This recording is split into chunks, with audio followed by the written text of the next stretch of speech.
sont restés jusqu'au bout pour ces quelques mots de synthèse ou de conclusion, ou même plutôt pour des impressions, ça sera plus simple. Et puis ça correspondra plus à ce que moi j'ai vécu pendant 3 jours. Alors, la première impression, c'est quel coup de jeune. Quel coup de jeune. Alors, je ne sais pas si c'est un biais de l'âge qui passe, mais je ne crois pas. Il y a sans doute ce biais-là, mais il ne suffit pas à rendre compte de la totalité de l'impression. Il suffit de regarder le programme quand même. La session de JGEPS, les 2 sessions 1 et 2 des jeunes suicidologues, à l'évidence, la tribune a été, je dirais, accaparée par la jeune génération, sans quasiment nous demander notre avis à Philippe et à moi. C'est honteux. Mais le jeunisme aussi, c'est dans la salle. Je trouve que parmi le public, l'auditoire est aussi beaucoup plus jeune que les autres années. Alors, je ne sais pas si c'est purement événementiel, ponctuel, ou si c'est une tendance de fond. Je vous invite à venir nombreux à Paris le 10 septembre prochain pour voir si cette tendance se confirme ou s'infirme. À côté de ce coup de jeune, on a retrouvé aussi une grande richesse thématique qui allait des neurosciences à l'éthique, une grande richesse interdisciplinaire, je l'avais déjà souligné en introduction, mais non seulement parmi les intervenants, mais aussi parmi les participants, puisqu'en discutant avec les uns et les autres, en écoutant les uns et les autres, on s'aperçoit qu'effectivement, il y a des médecins, il y a des psychiatres, il y a des psychologues, des infirmiers, des travailleurs sociaux, il y a des réanimateurs, des médecins du travail, des sociologues, des philosophes, des juristes, des chercheurs, des professionnels de la communication, bref, une interdisciplinarité tout à fait vivante. Et puis ce qui m'a aussi beaucoup marqué, c'est la rigueur avec laquelle les travaux ont été présentés, la rigueur scientifique, la rigueur méthodologique, mais aussi l'ancrage clinique et l'ancrage dans une pratique clinique de la plupart des intervenants. Et puis enfin, le dernier point, c'est l'ancrage éthique. Alors l'ancrage éthique, non seulement par le biais de la conférence grand public éthique, mais aussi, me semble-t-il, au sens où l'éthique, c'est quand même la capacité à se poser des questions, la capacité à problématiser, la capacité à mettre en tension. Dans ce sens-là, il me semble que la plupart des interventions aboutissaient non pas à des certitudes, mais plus à proposer des pistes, des interprétations, des hypothèses à confirmer par de nouvelles recherches. Ça aussi, il me semble que c'est la marque éthique d'une réflexion. À propos de tensions éthiques, il y en a une qui s'est imposée à moi en écoutant les différentes interventions. C'est la suivante. Qu'est-ce qui fait que nos dispositifs de prévention, nos dispositifs qui veulent prévenir, nos dispositifs qui veulent veiller sur, échappent ou échapperaient à la critique foucaldienne de la surveillance? Qu'est-ce qui fait que nos dispositifs de veille ou de prévention ne sont pas des dispositifs de surveillance, au sens de Foucault?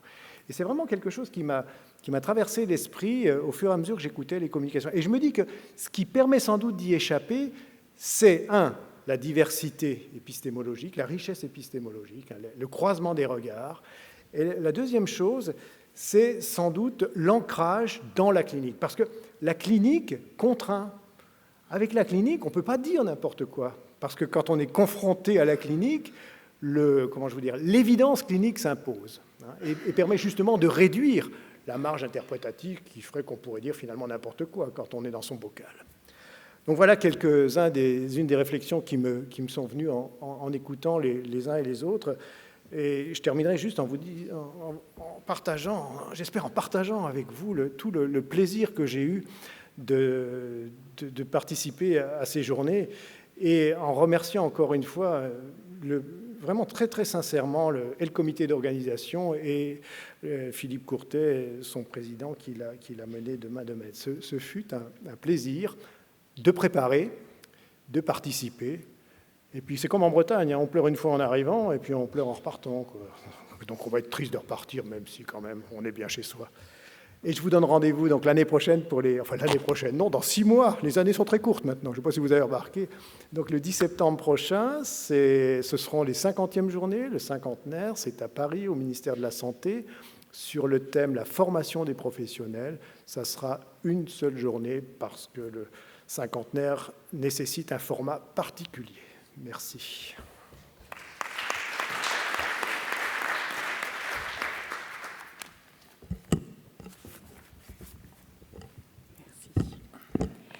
Alors, je n'ai pas été aussi studieuse que Michel, je n'ai pas préparé d'écrit, donc je vais le faire au feeling. Et commencer par vous remercier toutes et tous, et en particulier Michel Walter, président du GEPS, Philippe Courtet, président du comité local d'organisation, de nous avoir fait confiance, nous, les 5 membres initiateurs, je dirais, du JGEPS, pour organiser cette première session de communication au sein de ce congrès. On vous a proposé quelque chose qui changeait un petit peu, d'original, de décalé, et les échos que j'en ai, a priori, sont plutôt positifs, ce qui nous continue à nous motiver à continuer. Je voudrais aussi remercier Madame Soler pour tout le travail qu'elle a fait dans cette interface-là, qui n'a pas toujours été simple, voilà, et pour sa réactivité, son efficacité. Est-ce que c'est du jeunisme? Est-ce que c'est de l'agisme? Est-ce que c'est de la relève? Est-ce que c'est du changement, de la continuité? Je ne sais pas, c'est peut-être là aussi. Moi, l'éthique, c'est de continuer à poser des questions. Alors, on va continuer à poser des questions. Je n'apporterai pas de réponse aujourd'hui, mais en tout cas, merci beaucoup à tous et à toutes.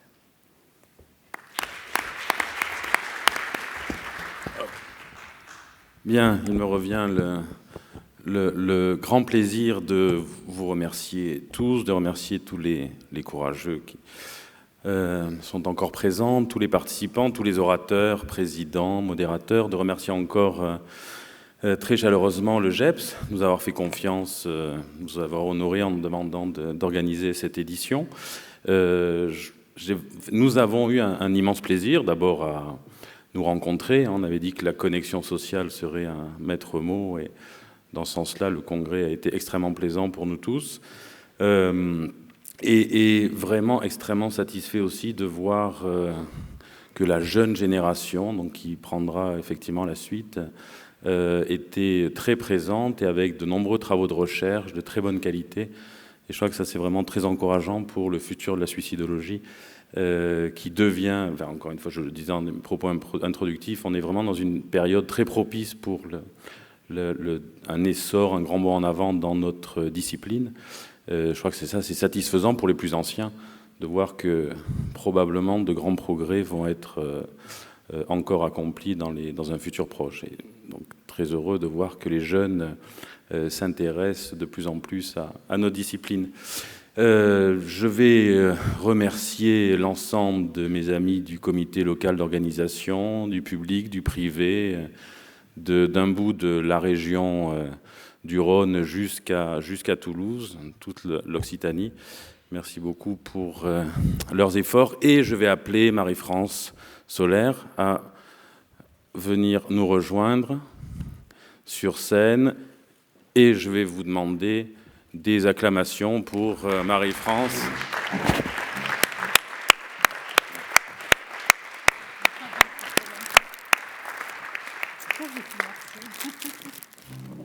Merci à vous. Merci.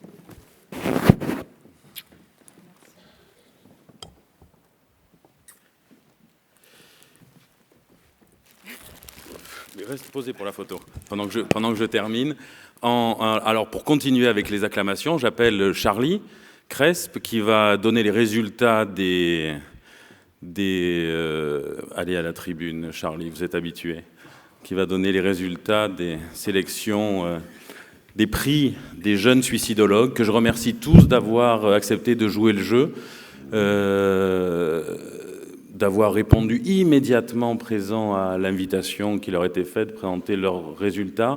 L'important est avant tout de participer parce que des jeunes qui sont déjà avancés et des très très jeunes qui en sont au début ont tous accepté de participer avec des prises de risques parfois importantes. Donc c'était vraiment remarquable. Et là, pour le coup, je demande solennellement au GEPS de continuer à faire cet effort pour continuer à attirer les jeunes pendant les quelques années.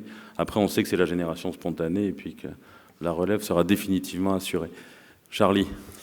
Merci beaucoup à tous, merci beaucoup les représentants du GEPS, merci à chacun d'être resté jusqu'au bout pour honorer chacun d'entre vous pour votre participation. Effectivement, on a fait un coup de jeune, enfin il y a un coup de jeune qui se fait, puis on a contribué à notre petit niveau de faire un coup de jeune avec cette session pour les jeunes chercheurs où vous avez pu voir différents travaux à différentes étapes d'ailleurs de ce que peut être un travail de recherche, tant on sait que les engagements se font sur des années et que lorsqu'on est jeune, eh bien on débute et étape par étape on avance dans un travail, dans une thématique. Vous avez pu voir la diversité aussi de la méthodologie, des outils, des thématiques et des sur-thématiques de surspécialité au sein même de la suicidologie, elle-même surdiscipline au sein de la psychiatrie. Et donc, c'était pas très facile dans ce contexte de pouvoir distinguer les meilleurs prix. Tous étaient de très bonne qualité et en toute sincérité, parce que bon, on le dit tout le temps, mais pour le coup, c'est particulièrement vrai. Nos notations étaient très, très, très étroites et il a fallu que l'on discute pour, in fine, arriver à sortir des personnes pour les mettre à l'honneur. Je remercie la MACSF et le groupe Pasteur Mutualité qui sont partenaires et qui ne peuvent être là ce soir, mais qui ont contribué et soutenu cette initiative. Et je vais commencer déjà pour illustrer à quel point c'était serré par préciser qu'il n'y aura pas 3 prix, mais bien 4 prix, puisqu'effectivement, situation serrée le veut, nous avons fait comme ceci. Alors je vais arrêter avec le suspense parce qu'il y en a qui sont pressés qui ont des avions, peut-être, ou des trains. Ou des trams pour les Montpelliérains qui restent.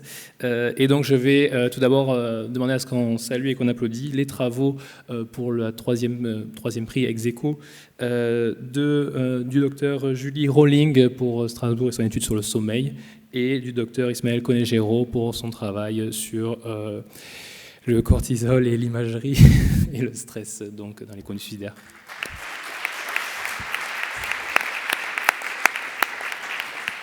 Pas là pour montrer. Alors, s'ils sont encore présents, qu'ils viennent... Qu'on les identifie pour Exactement. Ces longues années à venir de travaux de recherche et qu'on les reconnaisse à l'avenir.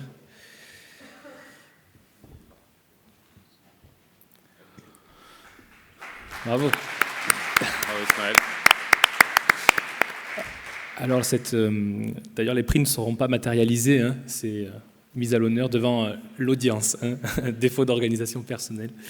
Voilà. Ensuite, puisqu'effectivement on a remis un deuxième prix, il revient à Clément Van Steen pour son travail sur le lien entre l'alcool, le gène SCA2 et les conduites suicidaires, bien sûr. On peut l'applaudir également.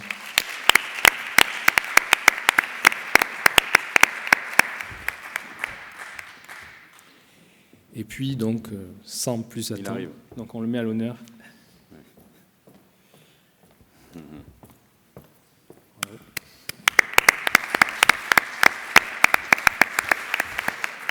Et puis pour poursuivre, donc, le premier prix décerné par le jury, qui était composé, j'ai oublié de le préciser, du professeur Veva, du professeur Courtet, du docteur Skwarnek, Pauline et de moi-même. Donc le premier prix revient à Charlotte Brevet-Abbaye pour son travail donc, sur le sommeil, et sur l'impulsivité et le suicide, pardon.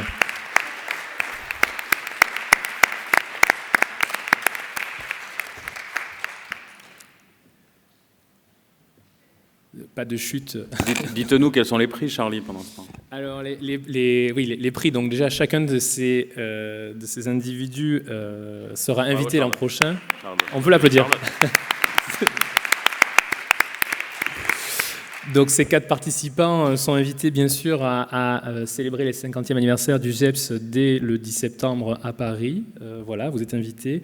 Et puis, vont recevoir respectivement le premier, le deuxième, puis les troisièmes ex aequo, un prix de 500 €, 300 € et 200 € grâce à nos partenaires MACSF et GPM. Voilà.